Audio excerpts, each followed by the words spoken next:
The movie opens with the arrival of our main character Elaine, a seductive sorceress whose life revolves around harnessing the powers of making love and sorcery in a quest for the one thing she desires most: love.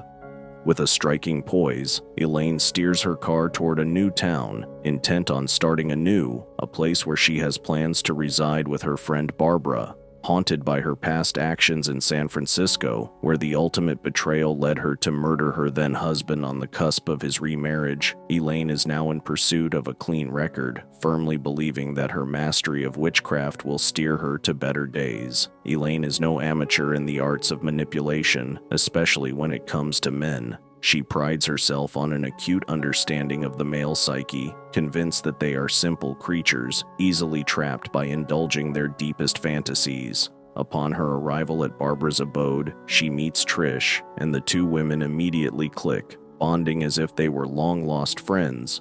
The vibe of Elaine's new room, drenched with symbols of the arcane and the mystical, startles Trish, yet it's evident that Elaine finds comfort among the mysterious environment of her craft. In a cozy Victorian tea room, the conversation deepens, revealing the layers of Elaine's troubled past. She confides in Trish about the shadows that clung to her after her marriage fell apart, and how Barbara was the beacon of light that guided her into the circle of the witch cult. To Elaine, love isn't just a fleeting fancy, but an obsession. Despite her experiences, she clings to a hope of finding the perfect man, her Prince Charming, convinced that the path to a man's heart is not complex. Elaine then busies herself in her mystical sanctuary, crafting concoctions of potent potions and aromatic herbs. Elaine then seeks the comfort of nature and ventures to a nearby park, settling on a bench to enjoy her lunch under the gentle watch of ancient trees. It's here that her path crosses with Wayne, a man in casual conversation with another. With a subtle weave of her magic, Elaine captures his attention, her allure too potent for him to resist. Compelled by forces he can't understand, Wayne excuses himself from his companion and is drawn to Elaine like a moth to flame. The connection is immediate and electric, and without hesitation, she accepts his invitation to escape to his secluded cabin, nestled within the forest's embrace.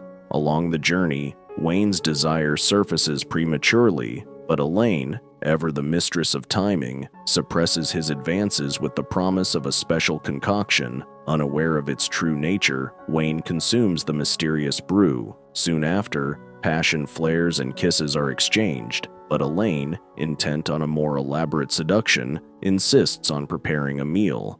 Over dinner, conversation unfurls, revealing Wayne's life as a literature professor.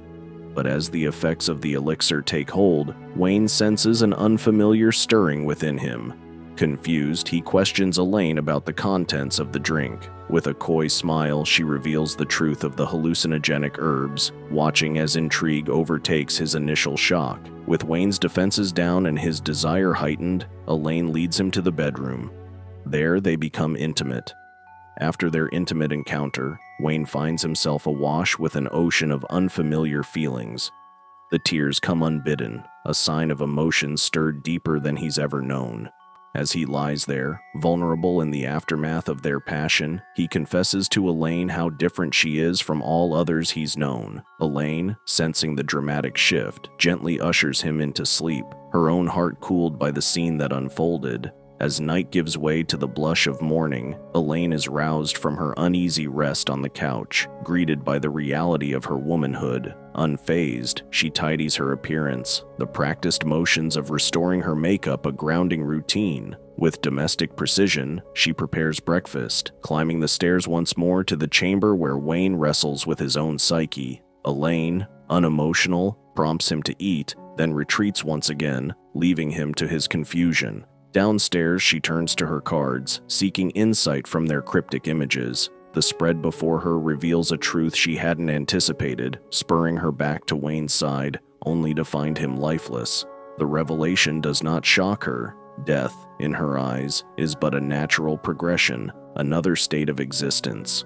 With ritualistic care, she gathers herbs, her own essence, and the symbols of her femininity, crafting a witch's bottle, a vessel of protection and memory. She then takes on the solemn task of laying Wayne to rest, transporting his body to its final earthly bed, accompanied by the witch's bottle, a silent guard for his grave. After a while, in the pulsating heart of a dance club, Elaine reunites with her friend Barbara. With the night in full swing around them, Elaine confides in Barbara about her recent rendezvous with Wayne, tactfully omitting the grim details of his death. She paints a picture of a man overcome by sudden raw emotion, leaving out the part where she played the puppeteer with her spells. Barbara, seasoned in the arts of magic and love, offers a word of caution to Elaine. She warns that love spells can be a dangerous gamble. Men, she suggests, often lack the strength to navigate the torrent of feelings such spells unleash. Their conversation flows, interrupted by the arrival of Barbara's husband, Gain.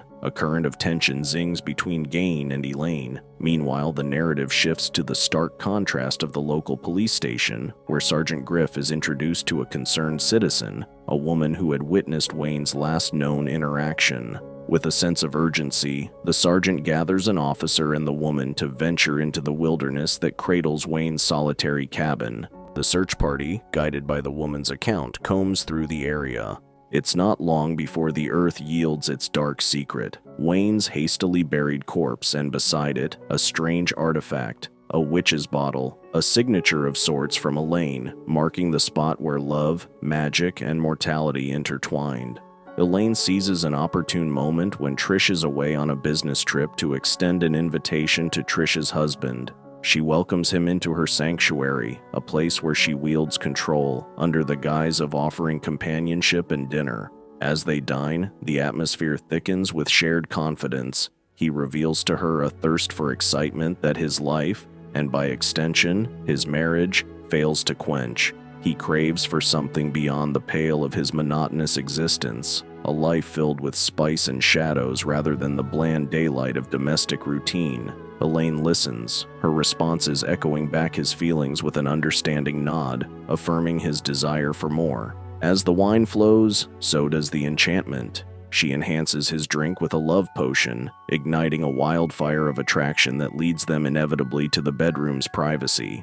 Elsewhere, the pieces of a darker puzzle come together when an autopsy on Wayne reveals heart failure exacerbated by an exotic poison, datura, a substance with ancient ties to both medicine and mysticism. Sergeant Griff, determined to unveil the mystery, recruits the knowledge of a specialist in witchcraft to decipher the mysterious clues left at Wayne's final resting place. The expert, with a practiced eye, identifies the presence of a witch bottle at the scene, an indicative of its creator's identity, a practitioner of the old ways.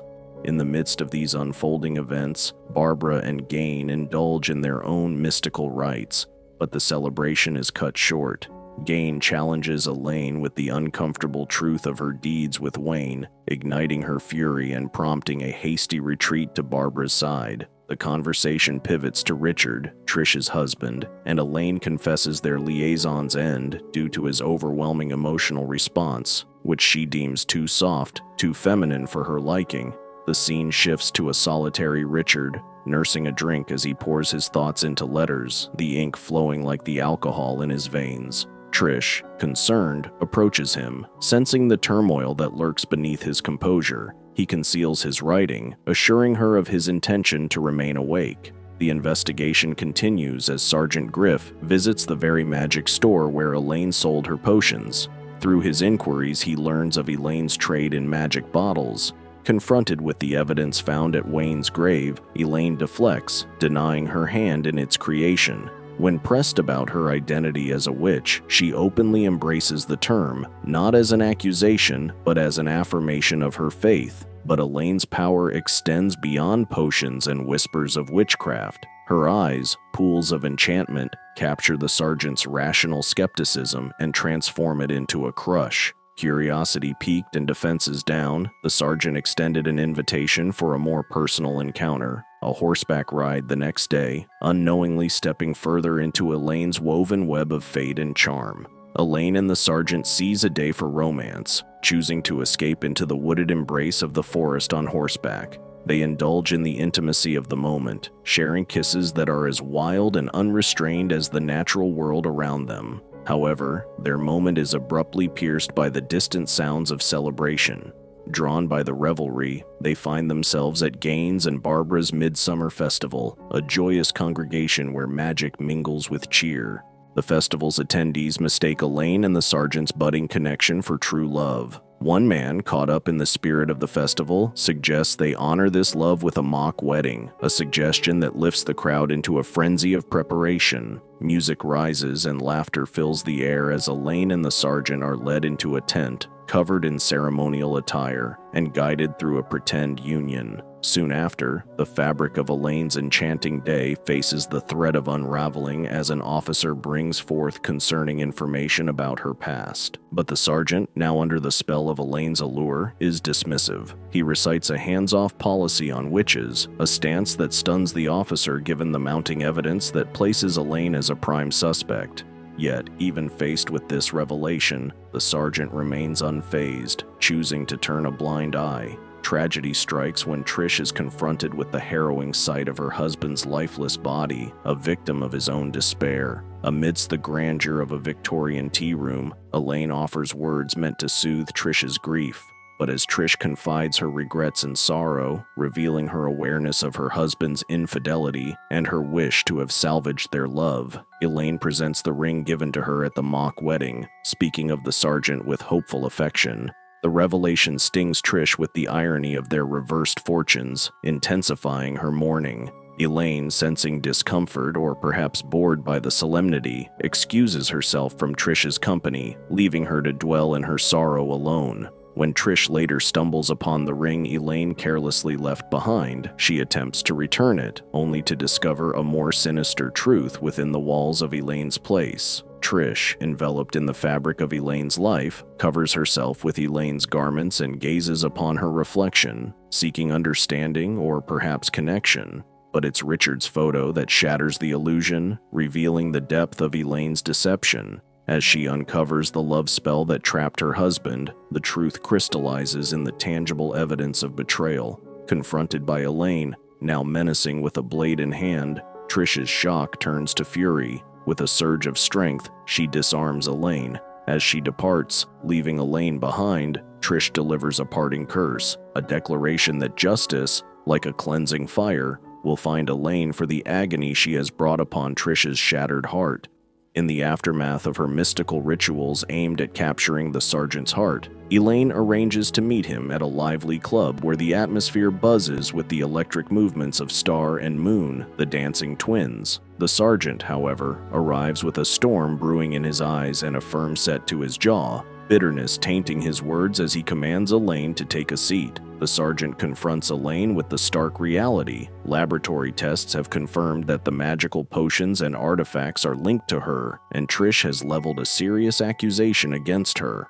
Undeterred, Elaine dismisses the severity of the situation with a wave of her hand, claiming those who died simply submitted to their overwhelming love for her. She proudly confesses that her love is woven from the threads of love-making magic, and she proclaims her readiness to do anything in pursuit of true love's ecstasy. The sergeant, however, is unmoved by her justifications. He sharply criticizes her methods, asserting that she forces women to exert undue effort to earn his affection. Elaine retorts, unfazed, vowing to harness her witchcraft to achieve her desires. But her defiance is met with a harsh reality as the sergeant declares her under arrest for the unlawful disposal of a body. Their confrontation escalates, capturing the attention of the bar's patrons. Whispers swell into cries of, "Burn the witch," as the crowd, gripped by a fever of suspicion and fear, rips her away from the officer's side. In a terrifying turn, they advance upon her with violent intent, but the sergeant intervenes, rescuing her from their clutches and whisking her away from the chaos. Back at her sanctuary, Elaine believes that the sergeant's actions have mended the issue between them. In a gesture of intimacy, she offers him a glass of wine, but her hopes shatter along with the glass as he lets it fall, his face a mask of implacable resolve. The sting of rejection slices through Elaine, and her psyche fractures, distorting her perception as the faces of her lovers merge into a macabre scenery. A fleeting sense of calm settles over her as she turns to her reflection, but it quickly sours as she sees the sergeant lying impassively on her bed. Compelled by a mix of despair and delusion, Elaine approaches him and, in a final act of tragic devotion, plunges a knife into his chest. As his life evaporates from him, she finds a twisted contentment in recalling their mock wedding. The movie closes on this grim scene, leaving Elaine enveloped in the memories of a love that was as intense and fleeting as the spells she wove, a love that ultimately consumed all in its path. Did this story spook you out? Let us know in the comments below. For more horror movie recaps, subscribe to our channel, and we will see you in the next one. Fear awaits you.